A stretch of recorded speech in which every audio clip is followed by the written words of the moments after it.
Some people see obstacles, I see opportunity. Yeah. And that's what I think Wake Forest represented to me. Wake, however you want to look at it, has been a hard place to win. Good. Let's go do something that's never been done. Please welcome the next head coach at Wake Forest University, Jake Dickert. What a day to be a Demon Deacon. I was going to be a math high school teacher and a coach. You know, at one point, Adam, I moved 7 times in 8 years. If I can ever make it to scholarship football, that was a dream. During the transition, my first introduction was on Zoom. It was one of those nerve-wracking times. Walked into the room that day, strangers, and we had to leave, you know, as a unit, as a family. And I'm sure during your interview process with Wake that you were asking probably as many questions of them as they're asking of you. It's a double interview process. You surround yourself with excellence, it's amazing how much it raises your own tide. And you feel that at a place like Wake Forest. One of my biggest reasons why I do it, Adam, is to honor the sacrifice my family has made for me to do something I love doing. Culture, as we talk about, is an organism. It's living, breathing, dying every day. And I think the first thing a great leader does is listen. We define toughness as who you are at your breaking point. And my job is to raise that ceiling. Take you to the brink, learn a lot about yourself, so the next time you can push farther and farther. What are you most excited about for 2025, this season? Oh man, you know, it's funny, we had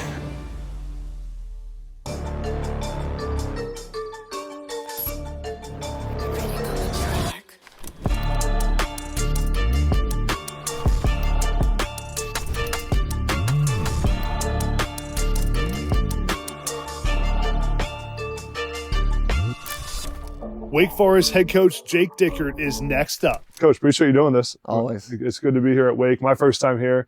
Beautiful facility. Campus is awesome. What was your first impression when you got out here? You know how fast these things go, right? And it was mid-December, and obviously as I was out in Pullman, Washington, and you start doing your first search on YouTube. It's a little different. It's a little different than when you get here. But you can see the investment. You can really feel that when you're in this building, when you're around this campus. It's funny, when we flew in, you know, my kids were like, "Dad, we're going to a big city." You know, we've been in Pullman, Washington, Laramie, Wyoming, Brookings, South Dakota. So it's been a fast 3 months, but just really proud to be part of Wake Forest and, you know, kind of this new regime and getting this thing launched. Yeah, we're sitting in the team meeting room right now. When you walked in here for your first team meeting with everyone, what was the first thing you wanted the guys to know about you? Well, that was the hard part, right? During the transition, my first introduction was on Zoom. Right? And you're trying to, you can't feel people's energy on Zoom. And, you know, that was a tough part, right? So finally, 3.5 weeks later, to get in front of them, you know, I mean, it was one of those nerve-wracking times. Not for me, because you have a vision of what you want to do, but from a player standpoint, right? That at the end of the day, I say everyone was a transfer. They were just transfers that stayed, right? And, you know, I told them we walked into the room that day, strangers, and we had to leave, you know, as a unit, as a family, as something together. And that's a process we've really put them through these first 10 weeks. And I think they're starting to really show their personalities and be comfortable with the way we want to run a program here at Wake. During your first couple of weeks on the job, I know it hasn't been long, but what's the first thing that you kind of said to yourself, okay, we need to implement this right away, or we need to change this right away? Well, we have a philosophy of best around here. You know, we'll kind of get into that as we go, but I want our guys to understand, we're in partnership with them, right? Accountability isn't being obedient to a set of rules. It's being accountable to a standard. Sometimes those things look very similar, right? But obedience to rules isn't something that I believe drives results. This has to be a player-driven organization. Coach vision, player-driven, right? And, you know, just to establish that, let our guys be themselves, always align with what we want to do together, and just create a culture. Because whether we're in year 10 or you're in year 1, every year, especially in today's college football, you have to be culture creators. And, you know, it's a little bit different than, you know, the successes of, you know, what Coach Clausen had in the past. That's not bad. It's just different. It's just a new vision and energy to it. So just to allow those guys to do that, I think was really important.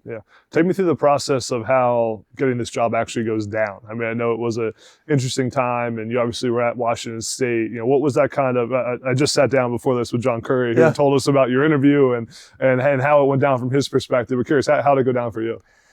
I mean, this was the slowest cycle in college football history, right? You know, and we had a successful team at Washington State, and you know, it's just one of those things where you're getting ready for a bowl game. You know, it's really okay, I love Washington State. It's a place I want to be. And you get that phone call, right? like call me ASAP. It's your agent. Yeah. And, talked about this wake opportunity. Yeah. First thing I was like, hey, tell me about it. Mm-hmm. And obviously when you start to go through a process, it was unique. It was not yet open. Yeah. Right. And they were very adamant from the Wake side that Dave Clawson's the head coach here. Mm-hmm. And, but they're going to go through a process just in case. And, your mind starts to go of just be yourself. Can I align with this institution? Can we create success here? You start knowing, you know about the ACC. Mm-hmm. Obviously, it's well versed on what had happened to us at Washington State. Mm-hmm. So it was just a new opportunity to be in this region of the country that was, really too good to pass up. But everyone I continued to meet, you can feel like this is the time. Mm-hmm. And some people see obstacles, I see opportunity. Yeah. And that's what I think Wake Forest represented to me. And I aligned with the people. My family was more than willing to make the sacrifice to come here to chase our dreams. Yeah. So here we are and we're ready to create success. Yeah. What's the moment like when you get the final phone call that's like, hey, you got the job? Yeah. What's that like?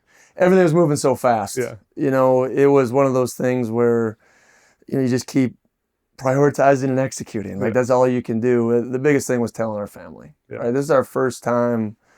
At one point, Adam, I moved 7 times in 8 years. Wow. Right. So our family was starting to feel like we were part of Washington, right? And the community and the people. And my daughter's 13, right? She's in 8th grade, right? The boys are 10 and 8, and they have a community of people that we really got to know. And so unexpectedly telling them is the hardest part. Yeah. Like that's a real raw moment in family dynamics that not people talk about in coaching, right? So it wasn't just, hey, we're thinking about this. It's, hey, this is happening. Yeah. And by the way, we're on a plane tomorrow at 10 a.m. Yeah. And so navigating the emotions of all of that is in that moment being dad. Yeah. And that's different, right? So wouldn't be able to do without my wife and my support. But after that, it was just tons of excitement to get here and to really, make it our own and to know the urgency of getting here this late and just making sure that we're getting the right people here at Wake Forest. Yeah. I talk a lot with some coaches about alignment in a program and an administration, from head coach to AD to chancellor, president to board. And I'm sure during your interview process with Wake that you were asking probably as many questions of them as they're asking of you, right? Hey, where are we at with this? What were the things you were asking to make sure that it was the place you wanted to be? It's a double interview process. Yeah. I really, truly believe that. And experiencing the Washington State, I mean, just how I came into the job is unique in of its own, right? And then obviously getting eliminated from the Power Five, I mean, it was something, you hear the rumblings a little bit about the ACC. But you just want to know you're at a place that really is going to give you everything you need to go out and be successful. And that doesn't start just in a football department, right? It is from President Wente. It is through our athletic director, John Curry. It is through the boosters, the donors, right? And you really start to feel like these people want to win. Okay, winning takes commitment. It takes investment. And what I kept feeling is like we've invested too much here at Wake just to watch it go by the wayside. And that's a place and people that I love to surround myself with. And every people I get a chance to meet, I've met every committee here, Adam. I've met like all of campus. You surround yourself with excellence. It's amazing how much it raises your own tide. Yeah. And you feel that at a place like Wake Forest. And, I'm not, it's better how you look at it. There's a new energy here. Yeah. There's a new vision here.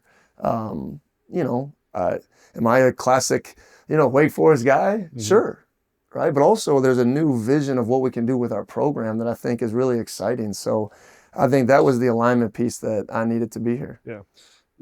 During the first couple of weeks on the job, when you're trying to implement your culture, and I know that word's thrown around a ton in college football, right? But what is your culture? What are kind of the non-negotiables that you implemented here early on? Well, culture to us is simply how we do things. Yeah. How we talk, how we interact, most importantly, how we respond to adverse situations. But I don't think you can have any culture without them really getting to know who I am, right? Who we are as a program, like what we want to ultimately do. Culture, as we talk about, is an organism. It's living, breathing, dying every day. And I think the first thing a great leader does is listen. I had conversations, once again, because they weren't in person, over the phone for as long as it took to get their feeling about the culture that I was walking into. and understand why that did create success and why it didn't create success. So I think instead of just coming in and dictating, let's hear from the player. Let's see it from their perspective. And, then it's like, okay, we got a process that we believe in. Let's start to cultivate that. Yeah. My number one job, I believe, is to create collisions within the football team, right? So silos don't happen, right? You learn about people when you put them in trusting environments, and that takes time. Yeah. So the biggest thing we've always done since day one is tell them the truth, show them who we are, make them be in situations they got to share who they are. Yeah. And I think that's how you build that bridge of trust in an organization. We're still getting started. We're 9 weeks in. But that's got to be developed as we continue to go into the next phase of obviously spring ball here in a couple of weeks. Yeah. I'm fascinated with your career journey to get to this point. You mentioned moving, 7 times in 8 years, 8 times in 9 years. And, you were kind of on kind of the lower level college football, and then got finally to the lowest level. It's okay I don't want to be disrespectful. I wasn't born on third base. No doubt. Like that's the biggest thing. Well, that's what I was gonna like. Is there ever a time? And I'm sure when you're at the lower level, like you're hardly making any money. You're moving your family around. Your wife's probably following you. What was there ever a moment during those kind of when you're moving around a bunch that you're like, man, like, this is really a grind right now? Well, it starts off, Adam. I was gonna be a math high school teacher and a coach. Right, that's what was kind of in my family. I had a job right out of college. I was having a beer with my dad on the back porch. It's June. Yeah. He's like, the one thing I regret not doing is coaching college. He's like, you should do it before you know what money is. And I called my coach up the next day. He had a GA spot open. He's like, but you're gonna have to coach defense because my brother was still playing on the same team on offense. And the journey began. And my big break was when Craig Bowl hired me as a GA at North Dakota State. But I just started out, I was like, if I can ever make it to scholarship football, like that was a dream, right? So to make it to 1AA, did that for 3 years. I get my first job at the University of South Dakota. Get married, have our first kid, making $50,000. Like, you thought you were rich. This life thing is great. I'm winning. We go 7-5, our head coach get let go. And it's like, welcome to coaching, right? Didn't find a job until late March. Tony Samuel hired me at Southeast Missouri. So we moved down to Cape Girardeau. And these are packing it yourself, U-Haul driving, right, yourself. Then the guy that I GA'd for at UW-Stevens Point hired me as my first coordinator opportunity at Augustana University in Sioux Falls. I left a year later to go to Minnesota State Mankato, got an opportunity to coach in a national championship game. I knew I wanted to keep moving up levels, and my greatest mentor, Craig Bowl, was now at Wyoming. So I was like, well, can he hire, this Division II guy? So I took a job at South Dakota State, went from coordinating back to position coach. That was hard. After a year being there, sure enough, Craig Bowl made that call. Because the best thing he ever did for me, after my 3 years of GA, he said, Jake, I'm going to hire you someday, just not now. I want you to go out in this world. I want you to make mistakes. I want you to learn from it, but you're going to be a great coach. And that's the best thing he ever did for me, not hiring me at that moment. So when he hired me later, I was ready. Got an opportunity to work with Scotty Hazelton, which is a great defensive coordinator. He gave me earned the coordinator job there in 19. Was really in coach's good graces, and we're going to build this program together. Had a lot of defensive success. And then Washington State came open. And, it was a tough moment for me. This was my greatest mentor, a guy that really believed in me. And I learned a lot about that because I went somewhere for prestige. I was like, man, there's only 60 of these Power 5D coordinators. Like, I can have one. And I didn't really go through the fit, right? Because growing up with Craig Bowl, it was 22 personnel. It was ground and pound. It was play great defense. Hey, offense, punting's good, right? An old school world. And kind of went into this spread deal where it was like, I'll be out there for 6 plays max and get the offense the ball back, right? Then obviously being the interim head coach in a very adverse time, creating success, a team at Washington State in 2021, I'll never forget. Those kids not quitting, giving me everything they got, earning the head coaching job. You think you really made it now. And then 8 months later, the Pac-12 dissolves. So it's a new challenge, right? So just really proud of what we were able to do at Washington State, the people, the resiliency, the adversity that we've had an opportunity to push through. I thought was really special, and those kids never wavered. Yeah. Right. And I think that's the mark of real success. Yeah. During that first GA job, if you would have been told back then that you'd be sitting as the head coach of Wake Forest in the ACC, would you have believed it? No, like I said, my goal was to be the head coach at Winona State. I was like, man, they're located perfectly. We're going to win. Yeah. Not a chance. Yeah. You know, and this game has taken me a lot of places. You know, I never thought I was going to be on the West Coast. You know, now I'm in the Carolinas.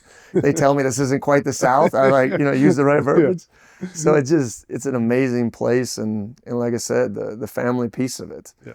One of my biggest reasons why I do it, Adam, is to honor the sacrifice my family has made for me to do something I love doing. Yeah. It's my primary purpose, right? Yeah. So for them to be behind me this whole journey, and now to have my family and my boys old enough now to experience it with us is really cool. Yeah. I've heard a couple of people give advice to coaches and say, you either better have an amazing wife or not have one at all if you're going to be a coach, right? And you mentioned your wife now a couple of times in your family. Yeah. I mean, talk about that kind of support system that you've had and what the family means to you.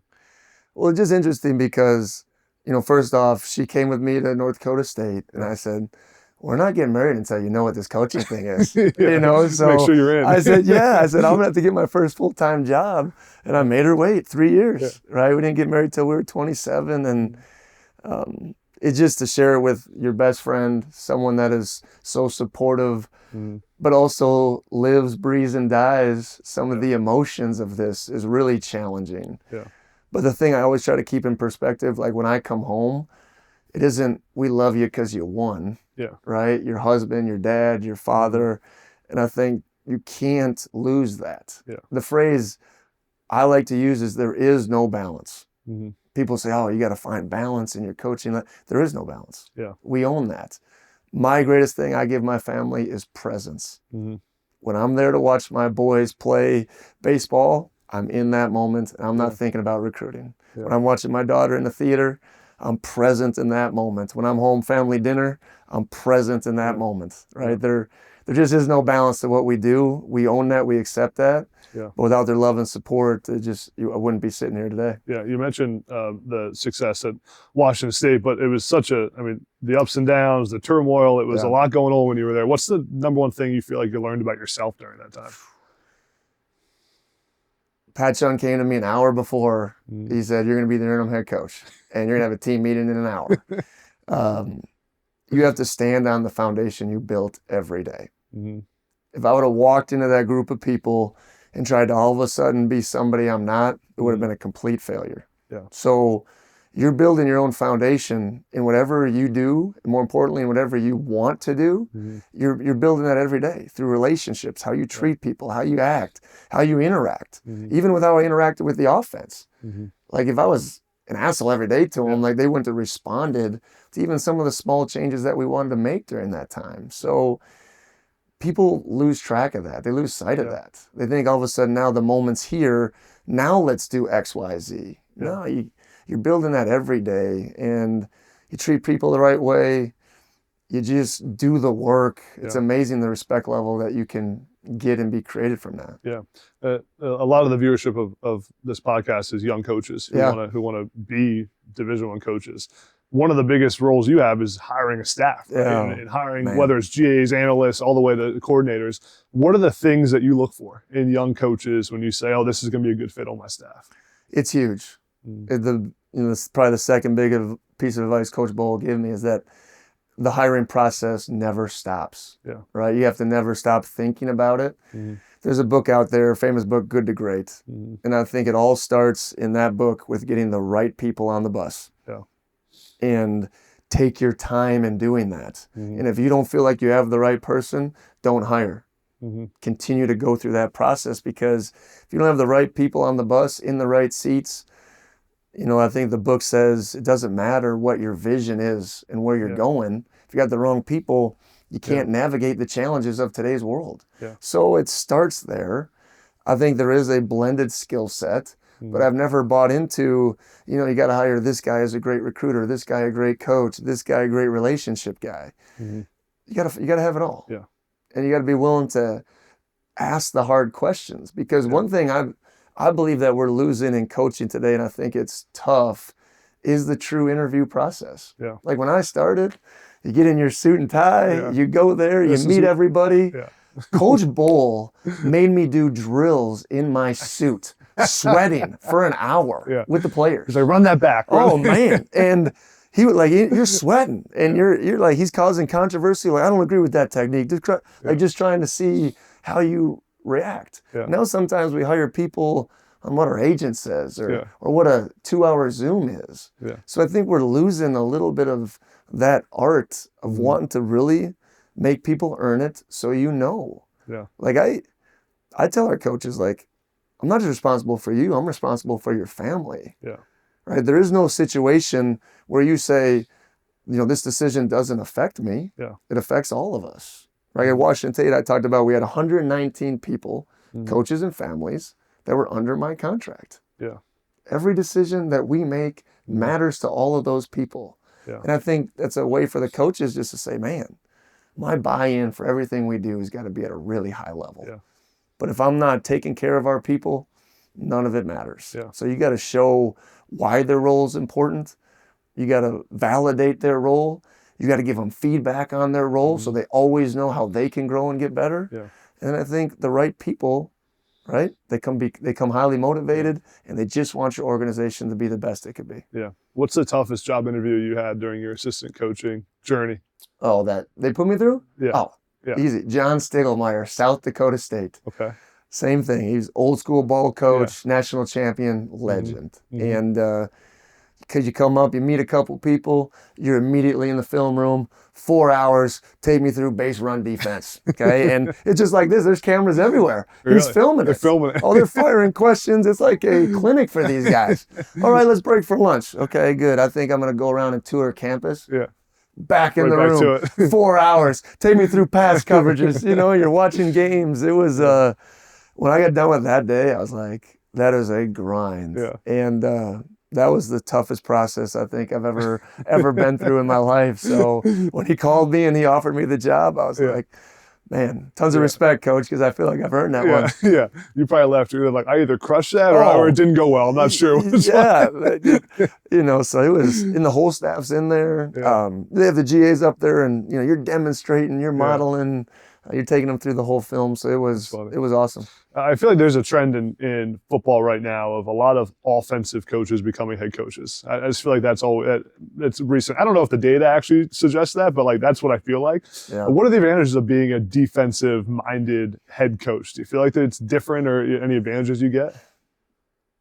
I actually was kind of thinking the other way. I thought our defensive guys are doing pretty well. Again, yeah, they probably are. The biggest thing, I think, I've worked for offensive head coaches, defensive head coaches that have just been head coaches, and you don't feel like they're on one side or the other.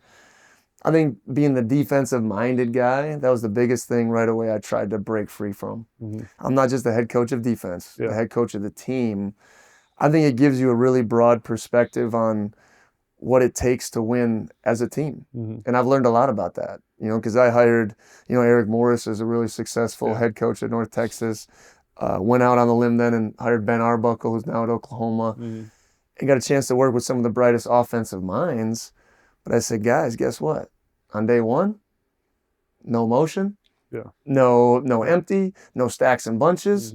You got to see the big picture of why the defensive kids need to be able to learn. We'll get to that. And man, that was a struggle for him. Yeah, they didn't like that. No, I said, Ben was like, hey, on first day, no, if we want to go empty, check quads and do this. I said, no, we don't. Right? There's got to be a beneficial organization and framework for every kid on the team to learn. So I think that's been our approach. Maybe that's a defensive lens. Obviously, all the rules are for offense to be successful, so we'll get to those things. But that's kind of the way I've approached it, and I think a lot of defensive guys kind of see the game hopefully that way. Yet we know, just like Coach Saban evolved, you got to be able to score points, right? We've had 3 of the top 25 offenses at Washington State in the country the last 3 years. So there is a mix and a blend, and hopefully you can create success through all 3 phases. Yeah. What are the things on defense that you're measuring that dictate success? I mean, obviously points, but I mean, I see you have something about run defense up there on the wall and the efficiency on defense. Like, what are the things on Sunday morning, you're in the film room, you're like, I want to see how we performed in these areas? Well, I'll take you through first as a team. Yeah. Okay, I'm a big believer in the analytical side of starting fast. Mm-hmm. You know, you see it. You know, the team that scores first wins 70% of the games. Yeah. Teams that take the lead in the halftime win 80%. Wow. Now, you can't win the game in the first half. Yeah. But I don't get into the, let's feel the game out. Mm-hmm. I don't talk like that. Yeah. We talk about guys out the gate. We are ready for performance, and we are attacking the feel out process. Yeah. Right. We are attacking this. Now let's see the way they want to go about it. Mm-hmm. But it's just kind of a mindset shift. So there's some analytical stuff there of like why a lot of times I take the football because it talks about if you score first, you have some process planning. So it just gets our team in an aggressive state, competing right through kickoff.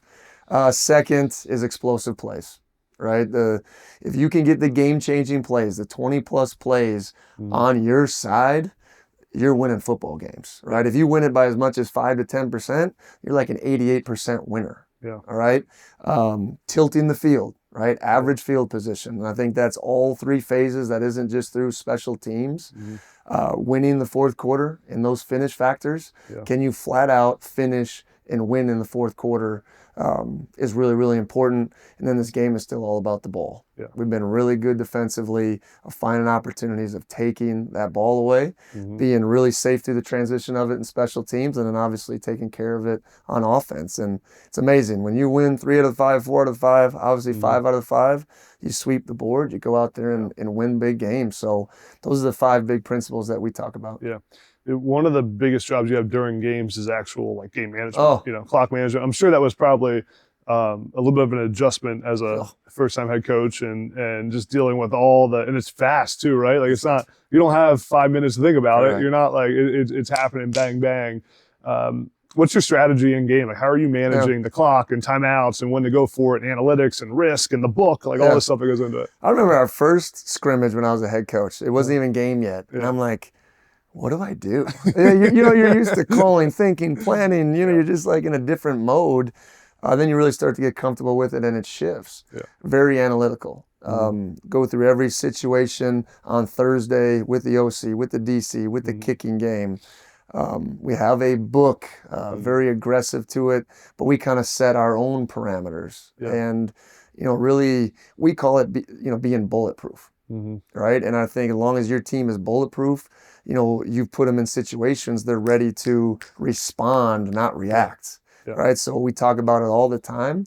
I probably get off coaching and scripting in practice more than I do, hey, here's this situation, let's react. Yeah. I'll blow the horn, sudden change, boom, let's play. I want to see not just our players, but our coaches and myself respond through those moments. And I think you got to be able to replicate that as much as you can in practice. But analytics is a big part of the game, but the gut still has to be behind it. And you got to be always convicted in those calls. And I think we've done a good job of that so far. That's always the battle, right? When the book's like, you should go for it on 4th and 5 when you're on 20 and you're like, should I though? But it is also you start to go through it, it's the possessions late in the game. Yeah. Hey, you're only going to get 2 possessions left. That's why that 4th and 15 with 8 minutes left on the clock, you're down a score. Because the book doesn't understand sometimes the score, right? And the feel. Is that 3-point difference 6-3? Yeah. Or is that 3-point difference 47-44? Because that's how it's separated, right? Correct. By the point by points, right? So I think there's a big feel there, and I think that's when your background, right? Yeah. You're trusting the defense because you're a defensive guy. You're trusting scoring because you're an offensive guy. I think that plays a little bit into how you manage those situations. Yeah. Take me through your daily routine as a head coach. You're definitely a 4:30 a.m. riser, right? Oh, I'm an early guy. And I am like a get in and checklist, write it out, schedule guy. It's funny because now they're trying to get me on this Google Calendar. I'm a paper guy. Like, I'm a write it out guy. This is what I'm doing here, there, and then.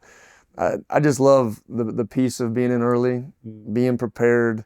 I think as a head coach, when you show that you're prepared for whatever you roll into, I think your people will follow those things. Yeah. But then you can't lock your knees either, right? You got to be ready. There's some days I'll talk to my wife and be like, I was there at 5. I left at 10 p.m.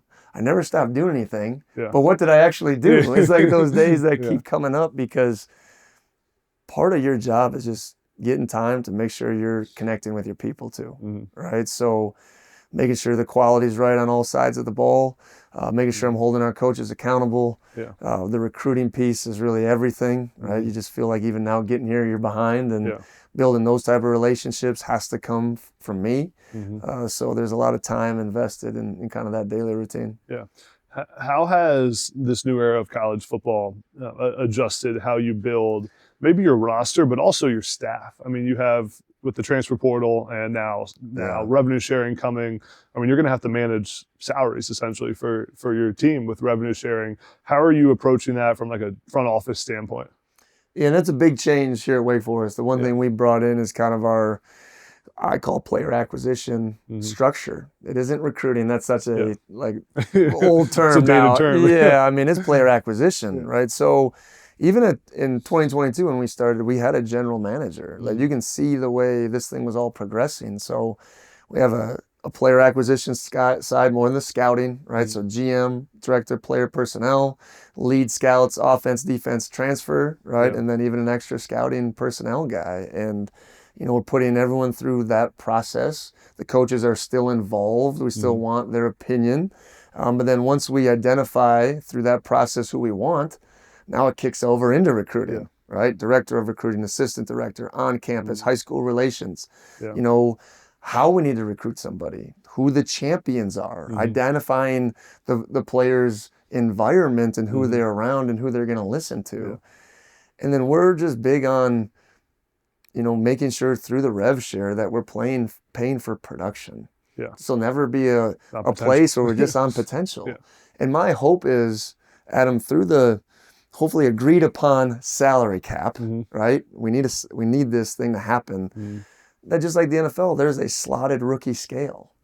Like, can you really, you know, give high school players 10% of your total dollars, right? So you come in slotted, and then you earn your way up the food chain, just like it should be, right? We kind of structure it. You're a, low volume backup, high volume backup, low volume starter, high volume starter, and then every roster has exceptions, right? And then you're compensated accordingly. Damon Claiborne, all ACC, all American, that's an exception, right? So, but you got to be very fact driven in how you're going about it. And anyone that's not with us, it just doesn't end up working. And we stay true to our analytical approach to kind of how we, divvy that out. Yeah, it's funny whenever people try to come up with these ideas for how to, structure college football. Like the NFL has done it pretty well for a long time, right? With the playoff and with salary cap and the rookie scale. I mean, it makes some sense. But their process also proves how hard it is.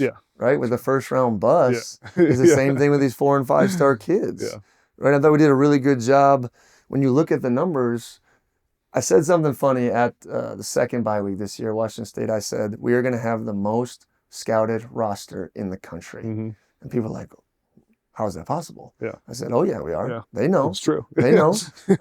We had 5, I think, of the top 100 transfers. Right? All those kids didn't have a single Power 4 offer but Washington State. And we believe in the process of how we do it. Part of the big part was coming here was the commitment from our institution that we are going to be at the max of the cap. So when you go out there and do it, right, we're still not at a place where we're going to sign 4 and 5 star kids. But when you put them through your developmental process, you now have the resources combined with the relationships to keep them there, right? And in today's college football, as much as you're recruiting everybody else, you're also recruiting your own roster, right? You just mentioned we're keeping them and retaining your roster. But the other part of that is like, you also have to have a lot of tough conversations with guys on your team. I'm sure even when you got here, like you mentioned the scouting department. I bet that scouting department is also scouting your own roster at times too, right? And saying like, where's everybody fit in, just like the NFL does. How do you balance having to be a player's coach and having great relationships while also like having to be honest? It's a cutthroat business, right? You only have so many spots. Revenue sharing's here. How do you handle all that? Well, I think one of the things that is mutually agreed upon in our new system is the transactional nature of rosters from both sides, right? I think it just is. So I think from a player's standpoint, they have to realize you got to keep earning like your seat here. You got to be very open about, everything gets evaluated, right? You will be given time. Yeah. I've always been a big believer in the 5th and 6th semester. That's kind of when the rubber meets the road. Yeah. You can't talk about putting players through a process and then freak out after a redshirt freshman year, yeah. Right? Yeah. So, but like hard conversations aren't meant to create controversy. They're meant to avoid it. Yeah. And if you're open, you're honest, you're very detailed about what a player needs to do to learn and grow, just like I am with the coaches. I think when you do that on the front end, yeah, I just think it's an easy conversation on the back end. Yeah. I really do. So, but that comes through trusted relationships where I believe all these players here want to play. Yeah. I have a unique experience coaching at every level. And there is a fine line between these levels. Yeah. So I say, hey, like, the best thing I ever did was play D3 football. Yeah. Yeah. Like, I was never going to feed my family through this game. Yeah. I did it through coaching, but I never had the stress and the pain of playing in the NFL like some of these kids do. Yeah. So when I say, hey, like, go play. I think you're a 1AA player. Go love that experience. Yeah. I think they really respect that. Right? I've had a lot of players be like, Coach, where do you think I can play at? Yeah. And I respect the hell out of that question. Yeah. And it's my job to deliver the truth, and it's their job to be a truth listener. Yeah. So I think there's the balance in that. Yeah. Well, what's the one thing you think Wake Forest fans will notice right away about your program? Oh, energy. Yeah. I think it'll be different. I think you'll feel it. I think you got to come out and experience it. I think Wake, however you want to look at it, has been a hard place to win. Good. Let's go do something that's never been done. Yeah. Right? I think that's an opportunity for all of us. And the more we all get behind it, the more we continue to invest in each other, the better results that we're going to all see. Because I think the real programs out there know I'm not just going to invest when I see success. I'm going to invest to create it. Yeah. And that's the unique moment that we're in. Yeah. And, they're going to feel it. I'm going to drive that action. They're going to see me out front at our campus, in our community. Yeah. And hopefully it's something that they want to be a part of. Yeah. I talk a lot with my guests about overcoming adversity. I've had a ton in my career. I was telling you about it before we got started. and anyone who's reached your level of success, anyone that has had any success has been through some shit in their life. That's just the reality. Yes. Well, what's a moment in your life where you kind of feel like you faced the most adversity, and how'd you overcome it? Man, it's a great question because I use it all the time, is that adversity is your ally for growth. Yeah. And the best part is you get to choose, right? Tough things are going to happen every piece of your life, right? So, like I said, whether it was moving my senior year of high school, whether it was finally getting my first job and getting fired, obviously when you get to this point and then, the situation that we went through at Washington State from a professional standpoint really challenged every fiber of my being, right? It wasn't just the head coach getting let go. It was the head coach and 6 assistants in the middle of the season. We had to hire coaches in the middle of the week to come coach in that Saturday's game. Where do you get them at? We just started talking like, there's a couple guys that were out of it. Okay, our O-line, he came in, coached the O-line, showed up on Friday, he was there Saturday, quarterbacks, DBs. We all of a sudden were like, oh, we're missing a DBs coach. Anyone know one? Yeah, it was just like, okay, now I'm going to do like the head coaching thing all of a sudden. Yeah. And like I said, it was a tremendous lift of just having a great faith in people. Knowing that I made mistakes along the way too, even through that. You can't do it all in adverse situations. You got to lean on the people around you. Just learned so much and grew so much from that type of situation. But I would definitely say there professionally, I mean, it was there for the taking. And obviously, like I said, 2 years later, to be thrown out of the Power 5, essentially in the Pac-12, I knew the voice I had within that institution and university and how much that decision impacted everybody there. Yeah. And man, it was tough. Yeah. It was really tough. If knowing what you know now, if you could go back and give yourself a piece of advice when you got that head coach's job, what would it be? Well, I learned because I burnt myself out. Yeah.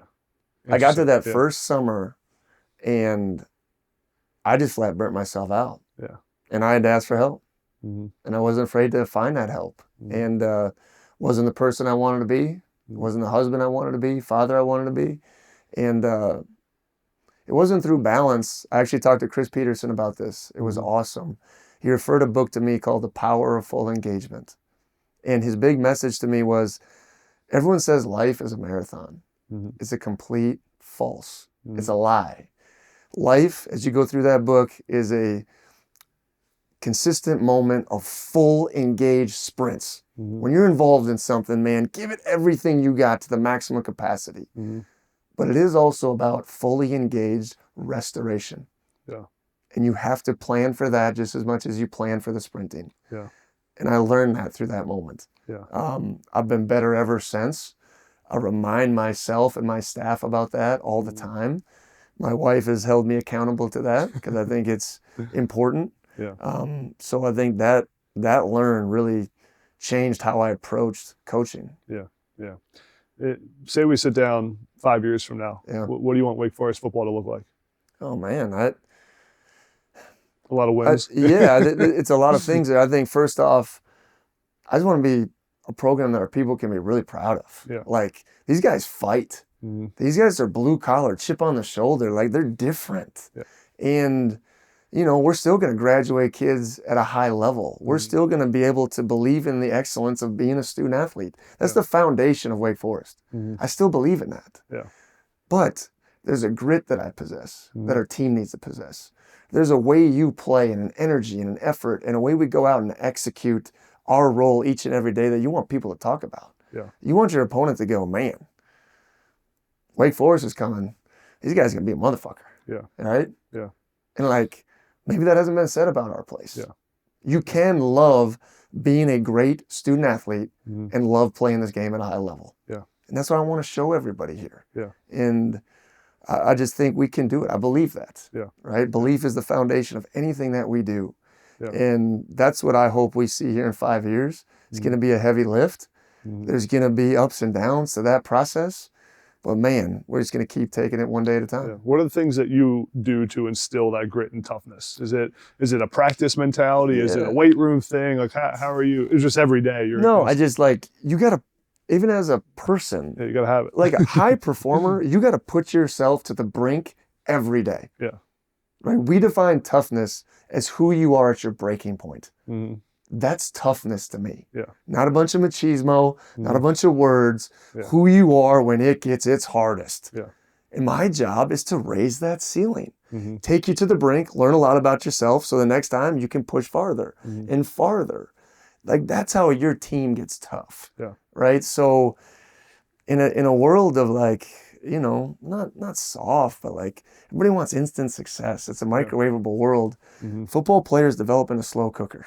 Yeah. Right. So we got to take these guys to the brink and they're learning that. Yeah. And that is a learned and acquired trait. Yeah. But I have to embody that too. Yeah. Right. I can't ask them to wake up at 6 a.m. and then show up at 10 a.m. Right. They got to see it. Like coach is about this too. Yeah. Our whole program's about this. So like I said, that you got to meet the senses, feel it, see it, touch it, taste it. Like that's how people get behind your message. Yeah. So that's what we got to do. What are you most excited about for 2025? This season?